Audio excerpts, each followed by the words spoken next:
तसेच आळंदी नगर परिषद आणि आळंदी ग्रामस्थ या सर्वांच्या संयुक्त विद्यमाने आजची ही इंद्रायणी आरती इथे नमामि इंद्रायणी आरती संपन्न होत आहे।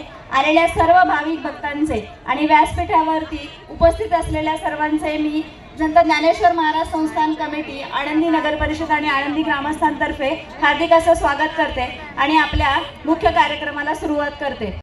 ज्ञानोबा तुकाराम, ज्ञानोबा तुकाराम, ज्ञानोबा तुकाराम।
धन्यवाद।